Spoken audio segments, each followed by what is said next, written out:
Cuomo did not have any public events yesterday, though the former governor on X criticized Mamdani for taking too long to comment on the release of the hostages from Gaza yesterday morning. Mamdani put out a statement at 4:20 p.m., but both Cuomo and Republican Curtis Sliwa issued their statements about 6 hours earlier. And speaking of Sliwa, he's gotten a boost as Election Day nears. Political strategist E. O'Brien Murray launched a super PAC called Vote Common Sense to support Sliwa's campaign. The super PAC has already aired its first TV ad criticizing Mamdani. Mamdani and Cuomo already have super PACs supporting their campaigns. Turn it back to you. All right, thank you, Robert. This morning, President Trump is on his way back to the White House from the Middle East after Hamas released the last 20 living hostages in the first phase of its ceasefire with Israel. The freed hostages received a warm welcome home from well-wishers after 2 years in captivity.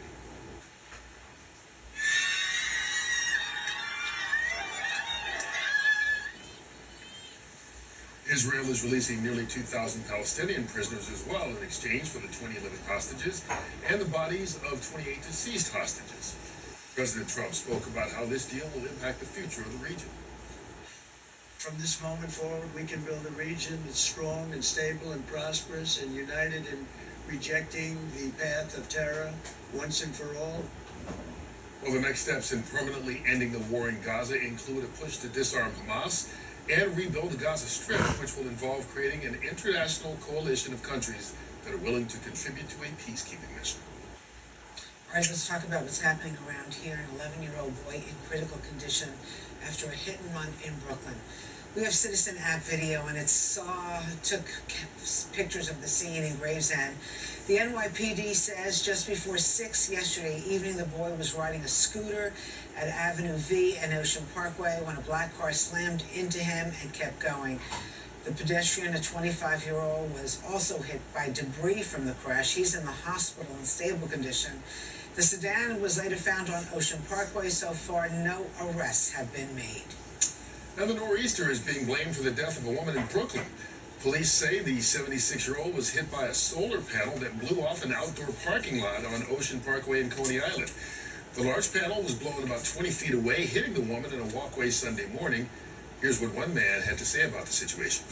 I don't think it was random. I think that was just a man oversight that wasn't taken care of properly. I think that the job that was done wasn't overlooked, and they left. They finished, and the first time we got some strong winds, unfortunately, that's what happened to the woman. Well, the Department of Buildings is currently investigating this situation. It issued a partial vacate order for the parking lot where the solar panel came from. Starting next month, those who receive food stamps will have to prove they are working or risk losing their Supplemental Nutrition Assistance Program benefits, also known as SNAP benefits. States have until the first week of November to implement the expanded work rules. Every month, SNAP recipients will need to document they are working, volunteering, or enrolled in an education program for 80 hours in order to maintain their benefits. The changes were originally set to take effect this coming February, but the Trump administration moved the date up to next month. And Broadway actors and musicians are threatening to strike if their demands are not met by the Broadway League. So the question is, could the Great White Way turn off the lights as we head into the busy holiday season? Briella Tomasetti is live in Times Square with the very latest on the negotiations. What do we know, Briella?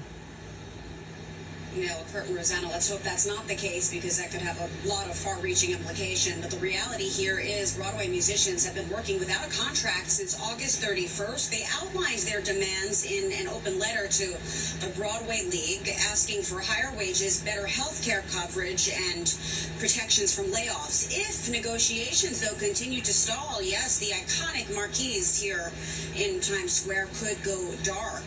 According to the American Federation of Musicians, which represents more than 70,000 professional musicians playing in orchestras, theaters, film, radio, and TV, about 98% of the 1,000 members who cast ballots voted in favor of a potential strike if negotiations keep falling flat.